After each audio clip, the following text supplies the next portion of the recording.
Ton histoire n'est pas encore terminée. Elle est encore en train de s'écrire. Peu importe le nombre d'erreurs que tu as commises, le nombre de mauvaises décisions que tu as prises, ou le nombre d'étapes difficiles que tu as traversées, tant que tu es encore là, quelque chose reste ouvert. Il existe encore une possibilité, celle de devenir quelqu'un de plus fort que la version de toi-même qui a vécu jusqu'ici. Le problème, c'est que beaucoup de personnes passent des années à porter leurs propres faiblesses comme si elles faisaient partie de leur identité. L'insécurité. La peur de se tromper. La peur de s'exposer. La peur de ne pas être à la hauteur. Et lorsque ces limites restent trop longtemps dans l'esprit, la personne commence à vivre bien en dessous de son véritable potentiel. Non pas parce qu'elle manque d'intelligence. Non pas parce qu'elle manque de talent. Mais parce qu'elle n'a jamais appris à affronter ce qui la rend faible. La philosophie stoïcienne est née précisément pour cela, pour les personnes qui ont décidé d'arrêter de fuir leurs faiblesses et de commencer à les affronter avec discipline, lucidité et courage. Les stoïciens savaient que la confiance en soi n'est pas un cadeau que certains reçoivent et que d'autres n'auront jamais. Elle se construit. Elle s'entraîne. Elle se renforce. Et il existe un chemin clair pour y parvenir. Dans cette vidéo, tu vas découvrir cette clé stoïcienne capable d'éliminer les racines de l'insécurité, de reconstruire ton sentiment de valeur personnelle et de développer une confiance authentique, de l'intérieur vers l'extérieur. Car lorsqu'une personne apprend à maîtriser son propre esprit, deux choses commencent à se produire en même temps. Ses faiblesses perdent de leur pouvoir, et sa véritable capacité commence à apparaître. Si ce chemin a du sens pour toi, laisse à ton esprit une direction claire. Commence par une décision simple, une phrase que tu peux graver en toi. Aujourd'hui, j'assume ma force. Parfois, un changement profond commence exactement comme ça, au moment où quelqu'un cesse de se définir par ses faiblesses et décide de prendre la responsabilité de la force qu'il porte en lui. Parce que lorsque cette décision est prise avec honnêteté, tout change, la posture change, les choix commencent à s'aligner, et l'esprit cesse d'alimenter les mêmes doutes qui, auparavant, freinaient chaque pas. Et c'est à partir de ce moment qu'une personne commence à se reconstruire. Maintenant, passons aux 7 clés. Clé 1, du peur à la confiance véritable. La perte de confiance n'arrive presque jamais d'un seul coup. Elle commence dans de petits épisodes que l'esprit décide de garder en lui beaucoup trop longtemps. Une critique que tu n'as jamais oubliée. Une erreur que tu continues de revivre. Une comparaison qui t'a fait te sentir plus petit que tu ne le es réellement. Au début, ces moments semblent isolés, comme s'ils n'avaient pas le pouvoir de définir qui tu es. Mais lorsque ton esprit revient encore et encore sur ces souvenirs, quelque chose se construit lentement à l'intérieur de toi, une barrière invisible, faite de doutes, d'interprétations et de conclusions précipitées. Et cette barrière change ta manière de te positionner face à la vie. Tu commences à réfléchir 2 fois avant d'agir. Tu mesures chaque mot, chaque geste, chaque décision. Ce qui était naturel auparavant commence à demander un effort immense. La peur n'arrive pas comme un choc, ni comme un cri. Elle s'installe comme une question permanente. Et si j'échoue encore? Et quand cette question devient fréquente, elle finit par déformer ta façon de regarder l'avenir. L'avenir aussi change. C'est comme si tu regardais la vie à travers l'ouverture étroite d'une porte à moitié fermée. Le monde reste grand, rempli de chemins et de possibilités, mais ton regard, lui, se retrouve coincé dans un espace réduit. Tu ne vois plus qu'un fragment de ce qui pourrait exister. Et à travers cette petite ouverture, ce que tu remarques en premier, presque toujours, ce sont les risques, les erreurs possibles, les difficultés qui pourraient surgir. Non pas parce que la réalité est uniquement faite de cela, mais parce que la peur a réduit ton champ de vision. À ce stade, beaucoup de personnes croient que le problème vient du passé. Elles pensent que leur insécurité est née de l'erreur qu'elles ont commise, d'une enfance difficile, d'une critique entendue, ou d'une expérience qui a mal tourné. Mais la racine du problème n'est pas dans l'événement. Elle est dans le poids que tu continues de lui donner. Lorsque ton esprit se fixe sur le jugement des autres, sur les attentes extérieures, ou sur les souvenirs qui ont blessé ton orgueil, tu commences à vivre en réaction à ce qui est déjà arrivé. Et celui qui vit ainsi confie sa direction à quelque chose qui ne peut plus être changé. Les stoïciens connaissaient très bien cet état mental.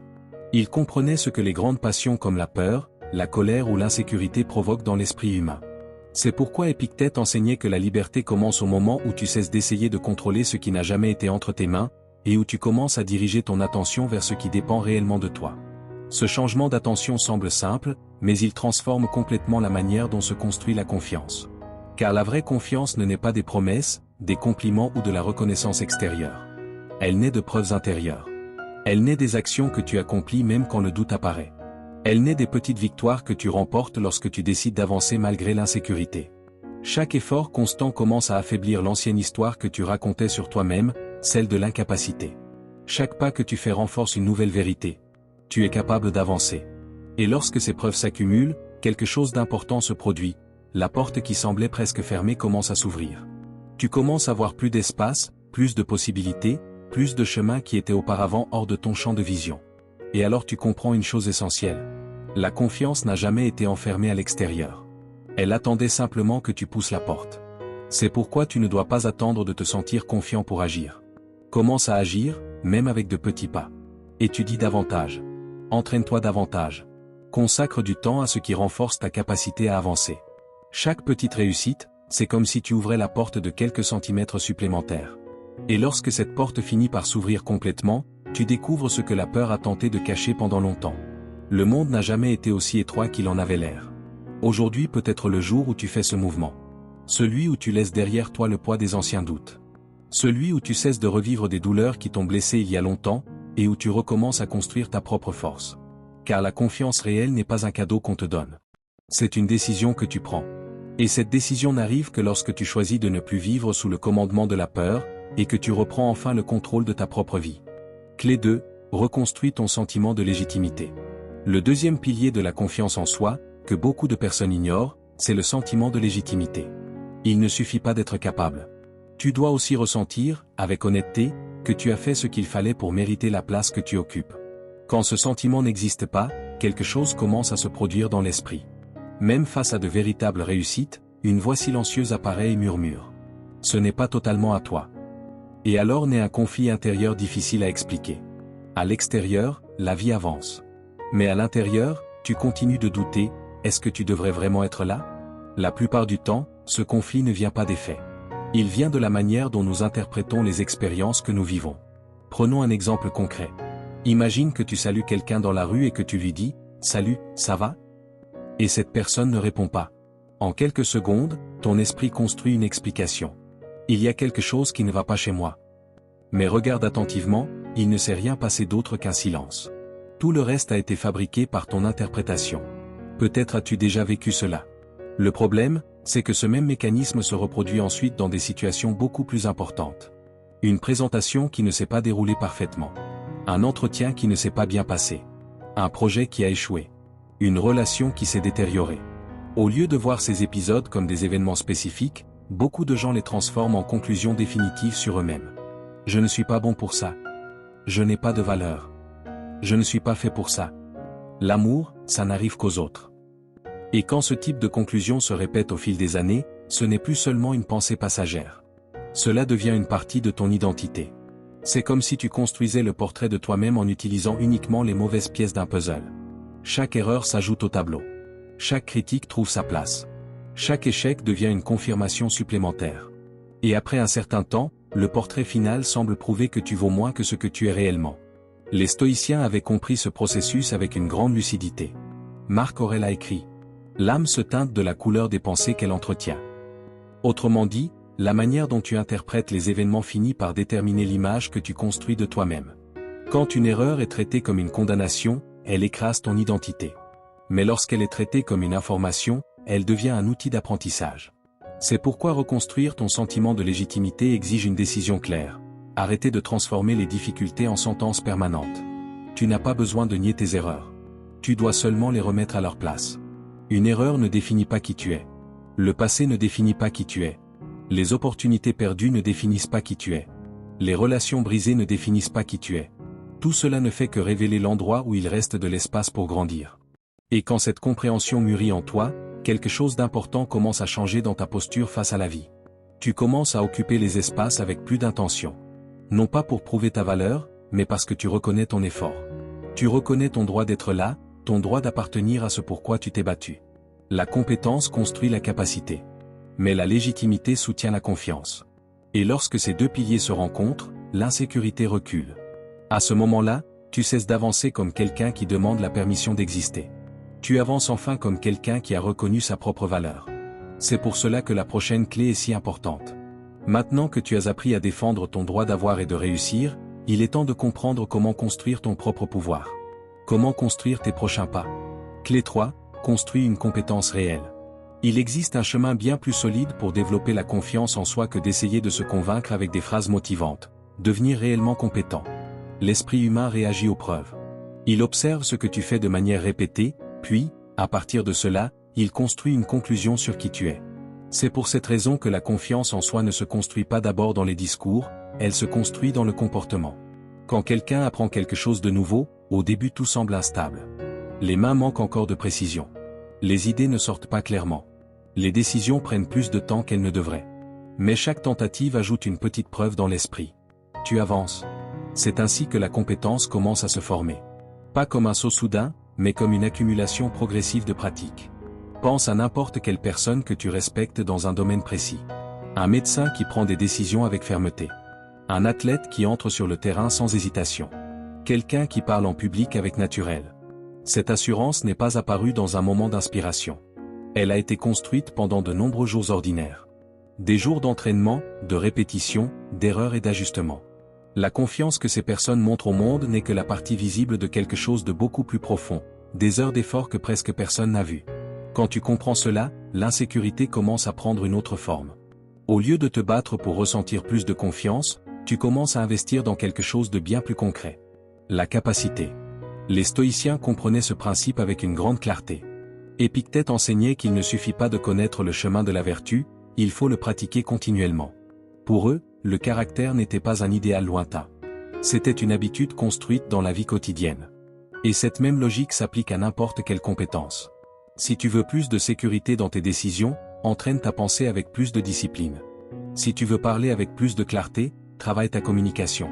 Si tu veux gagner le respect au travail, développe une maîtrise réelle dans ce que tu fais. La pratique crée des preuves. Et les preuves renforcent l'esprit.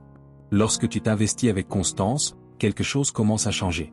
Ce qui te semblait difficile autrefois commence à mieux répondre à tes mains, à tes idées, à tes décisions. À ce moment-là, le doute commence à reculer. Non pas parce que tu t'es répété que tu étais capable, mais parce que tu as accumulé suffisamment de preuves pour le croire. Chaque progrès renforce la perception que ton effort produit un résultat. Chaque amélioration ouvre un espace pour le défi suivant. Et peu à peu, tu commences à agir avec plus d'initiative, plus de courage, plus de direction. La confiance grandit lorsqu'il existe une base pour la soutenir. Et cette base, c'est ta décision d'agir et de continuer à t'améliorer. Entraîne-toi suffisamment, et ton esprit cessera de demander. Est-ce que je peux ? Avec le temps, il reconnaîtra simplement. Je sais le faire. Clé 4, arrête d'essayer de prouver ta valeur.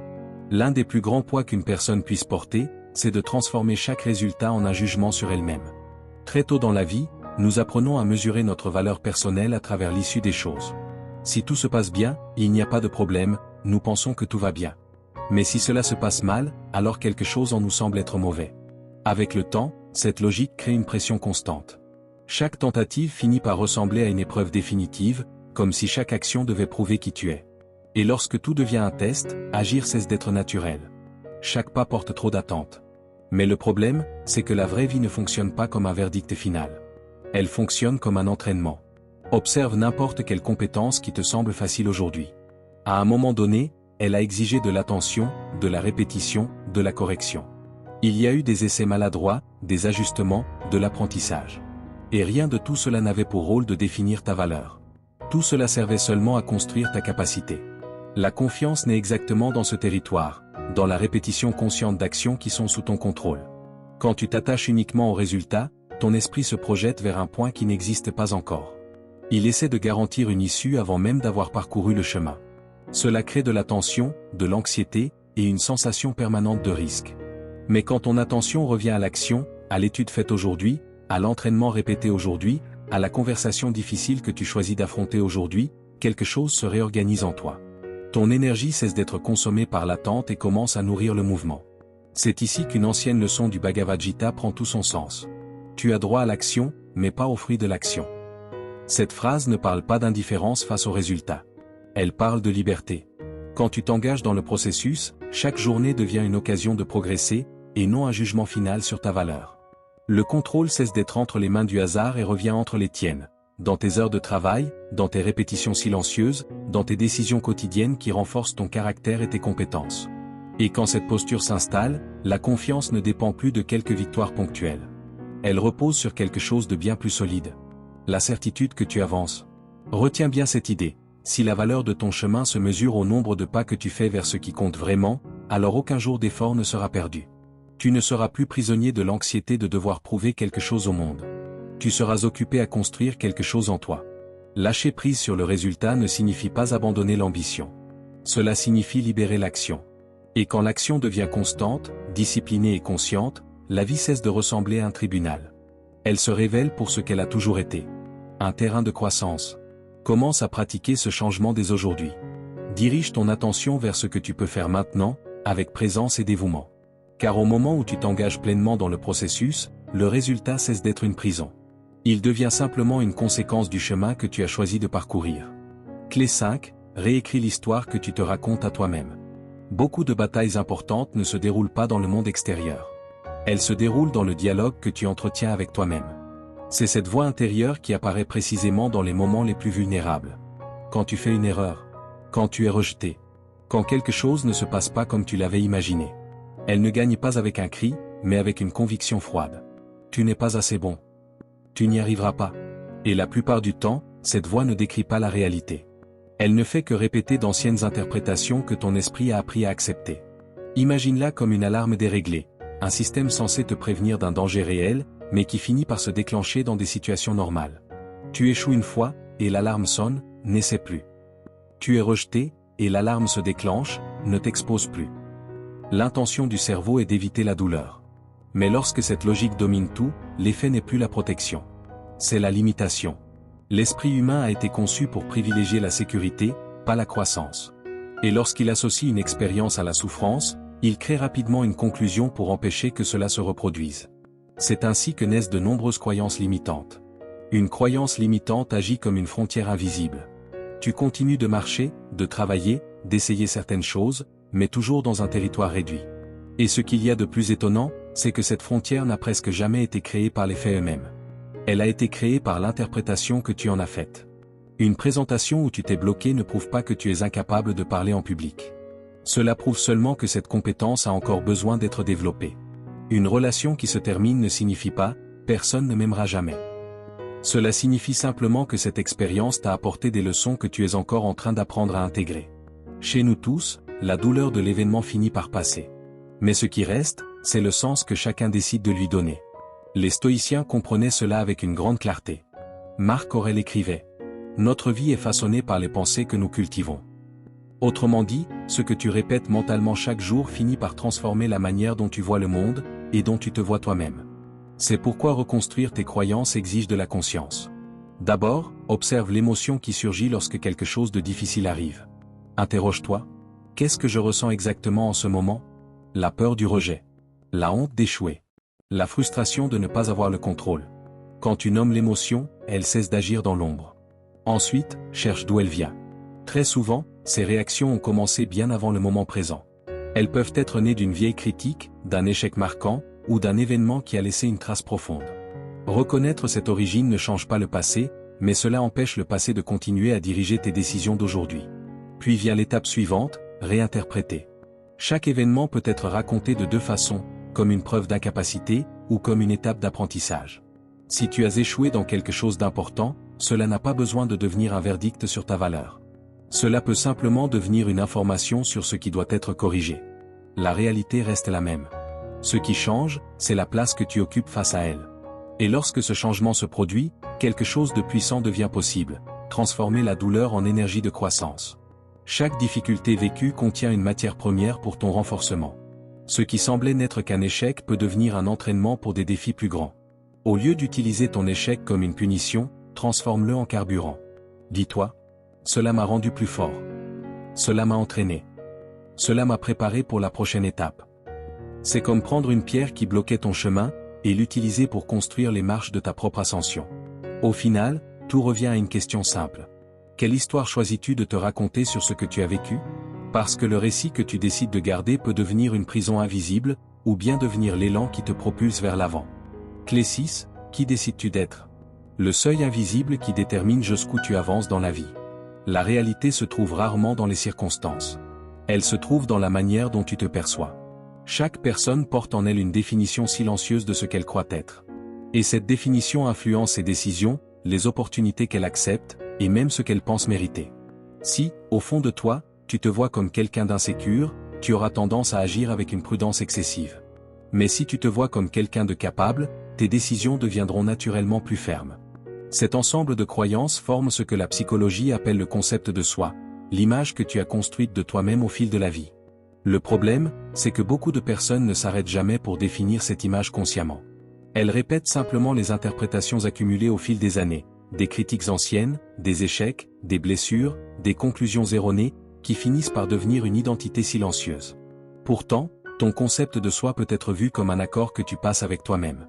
Un engagement clair sur la manière dont tu choisis de vivre et d'agir, indépendamment des circonstances.